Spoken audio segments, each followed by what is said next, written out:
So a lot of things in the news going on around Portland, Oregon today, which is great because that's where I am. That's where I'm from. That's where I grew up. I haven't lived anywhere outside of Oregon. I haven't lived anywhere outside of Portland in the last 20 years. So who better to talk to you guys about kind of what exactly it is that's going on here, because you got two different big narratives. Either everything is hunky-dory, oh, it's all just butterflies and all that. And you got the other where it's like, oh, it's like Baghdad out here. We're just dodging Molotov cocktails and everything. So it's kind of somewhere not really in the middle, but I'll go ahead and I'll explain it to you guys. So for those of you who do not know, Portland is in Oregon. Portland is very, very close to the Washington-Oregon border. So let's go ahead and take a look at the good old Google map, and I'll kind of go over a couple places that are of key importance. So first, we've got, where exactly are we talking about when we talk about downtown Portland? So we've got 405 Bridge right here, which is what we call the Fremont Bridge. We got the I-5 bridge down here, which is called the Markham Bridge. So basically, between the Fremont Bridge to the north and the Markham Bridge to the south, this area right here is what we would consider downtown Portland. That's where you have all of your quote-unquote high-rises. I don't think there's any building in Portland that's over like 35 stories. But that's where you got all your office buildings. You got, the downtown kind of life. That's what you would figure when you see like downtown. Then you spread out.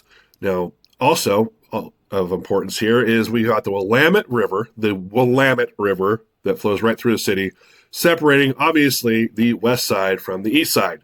East side is over here. West side obviously is over here.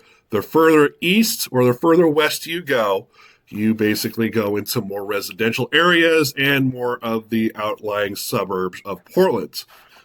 So this way it would be going towards Beaverton, Hillsborough. This way it would be going towards Gresham, and then eventually Hood River.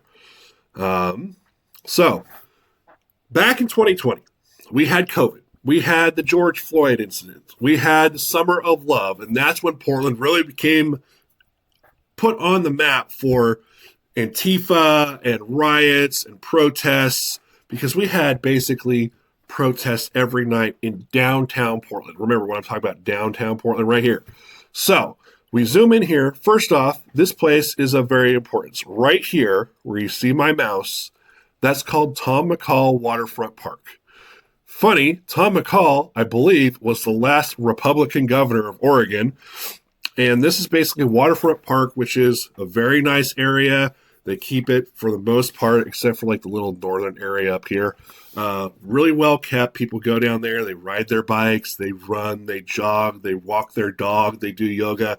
A lot of Portland things that you would expect from it. But we have like the Beer Fest down there. That's really popular.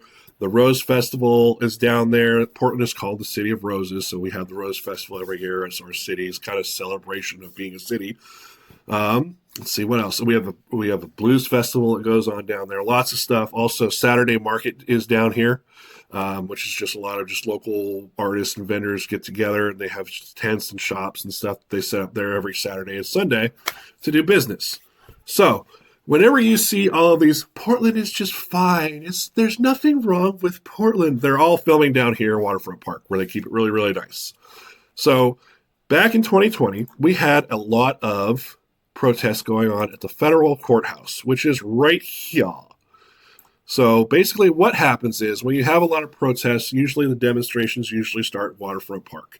They get together, they rally, they give their speeches. For the most part, pretty peaceful. Sometimes there are incidents, but that's where all of these start. And then they decide to march. So there's one iconic picture of Portland during the George Floyd protests where I believe they had a permit to shut down Burnside Bridge, but I'm not quite sure, where they all marched from Waterfront Park onto the Burnside Bridge. And see a really iconic picture. Damian Lillard was there.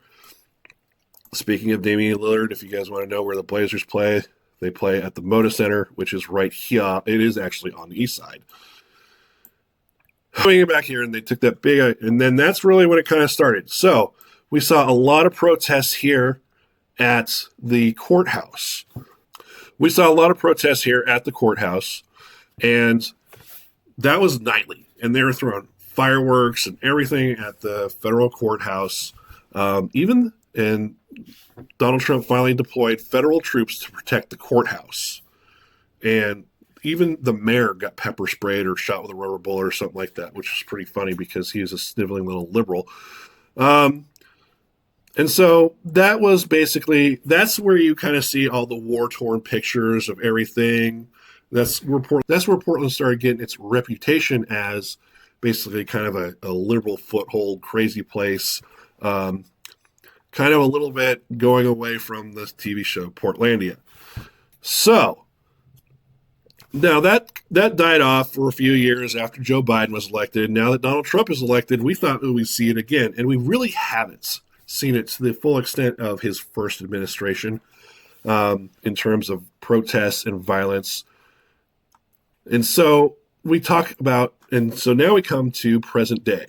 Present day, everything is focused on the ICE facility in Portland, which which is crazy enough, isn't in downtown Portland. It is basically on the southern side of Portland. So if we zoom out here, like I said, right here is the downtown Portland area.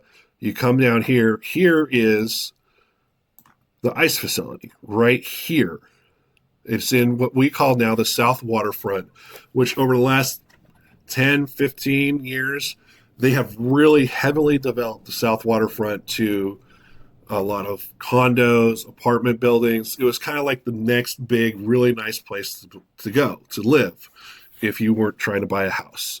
You have the old spaghetti factory here, which is a staple in Portland. It's a really, really cool. It's not an expensive place. It's a family place that you can take the kids, and it's an Italian restaurant right here on the waterfront. Really cool place. If I feel like I have time, I'll show you guys what that is. But right here is the ICE facility. So if we take our little dude and we drop him right here, see how close I got. So we come down here, and this is the little area where all of the hubbub in the last several months has been happening. So you kind of got a little area right here where I believe, but as I said before, like I said, the South Waterfront area was completely developed. You got all these really nice apartment complexes all the way down here, as you can see.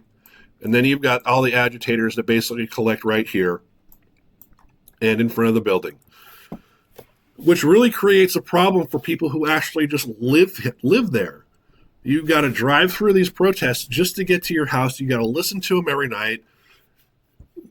You know, whatever happens, chanting, violence, whatever. And actually all got together to sue the city of Portland for noise violations, because these protests go on all night long and people are trying to sleep. People live down there. They have jobs to go to in the morning, and it's really starting to affect their quality of life. So this is where Nick Sorter got arrested last night. He was released this morning. And this morning, a lot of developments have happened. Obviously, there are going to be troops or whatever that are going to be sent in. And from what I understand, they're going to be sent in basically to protect the federal assets. They're going to be sent in to protect this facility right here, and they're going to be sent in to protect the courthouse and then other federal areas. The city of Portland has not done anything to quell any kind of, noise, violent protests. They actually now have the Portland Police Department has a liaison that's down there every night that's going to collect information and video anytime the federal agents, the federal soldiers, the federal whoever go out and arrest somebody and bring them into detention.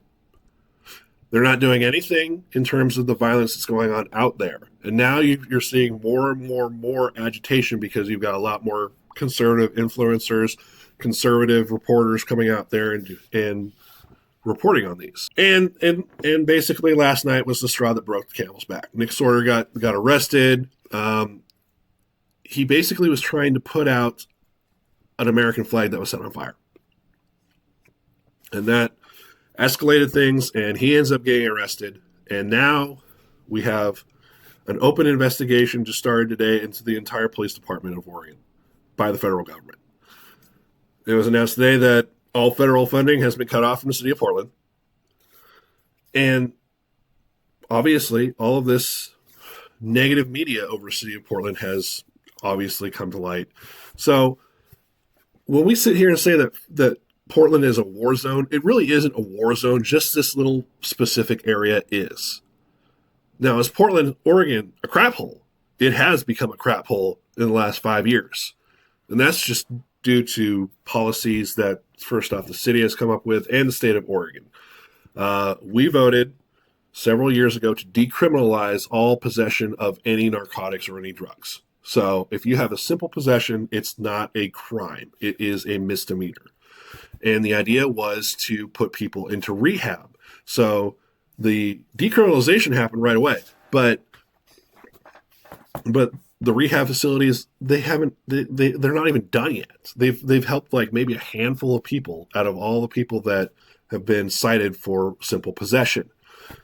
You have a homelessness epidemic. You have a homelessness epidemic. You have drugs. You have crime, basically dealing with drugs, vandalism, theft, break-ins to businesses, and all of that. So I wouldn't really say that we're war-torn here, but we have a lot of issues, and most of them are because of the policies set by our city government. Now, I don't live in the Portland area. I live in a suburb of Portland. I work inside Portland, so I see this every day. When I'm driving to work, I see homelessness, I see drug use, I see people defecating on the streets and on the sidewalks, I see violence, I see mental illness. In terms of political discord and political violence and political uprisings, not so much. It's only happening really right now at the ICE facility. Will that change now that things have escalated? I will probably assume yes. One other thing to consider. We're getting into the wet season here in Portland. It's starting to rain more and it's not sunny outside, which means that not a lot of people are going to want to go outside and protest except for the really, really hardcore people. The people who want to go out, they want to do damage, they want to basically fill the narrative that has been brought to our city. So this is just a simple overview. I know I haven't been on this channel for a very long time. I've been kind of trying out other things, but I figured that this video would be a good video to make for the Cascade Conservative, since that is basically the whole thing. I am a conservative. I live in Portland. There's a lot of conservative people who live in Portland. They can't leave because they're tied with businesses or family, or you know what? We just really want our city back. We know that we've always been weird. We know that we've always been kind of quirky and everything. We kind of want to go back to the Portlandia days where you guys got the coffee sipping socialist hipsters, but for the most part, everything was peaceful. Everything was nice. We have a great kind of food atmosphere here. There's a lot of really great restaurants. There's a lot of really great small businesses here, and they're suffering because of this.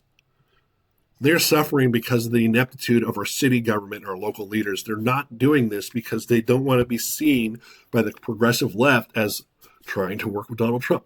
That is the only thing, is that they don't want to be seen at all agreeing with Donald Trump on anything, on any policy position whatsoever, even if it means decreasing the quality of life for their citizens. And that's what they're doing right now. And that is really the whole problem. So I hope you guys enjoyed this. I'm going to start doing some more videos on this channel. Go ahead, like, follow, subscribe. You guys got any questions? Just leave them in the comments below. I'm not going to sugarcoat it about Portland, but I'm not going to sit here and straight up try and say that we're living in Baghdad, because we're not. But there are a lot of issues that need to be addressed, and there are a lot of issues that we've been screaming about to be addressed, and they simply aren't, basically because the progressive left does not want to be seen as working with the current administration on anything whatsoever. So hope you guys enjoyed the video. Hopefully it kind of brought a little bit of light to what you are, or to the questions that you might have. And I'll catch you guys all in the next video. See y'all later.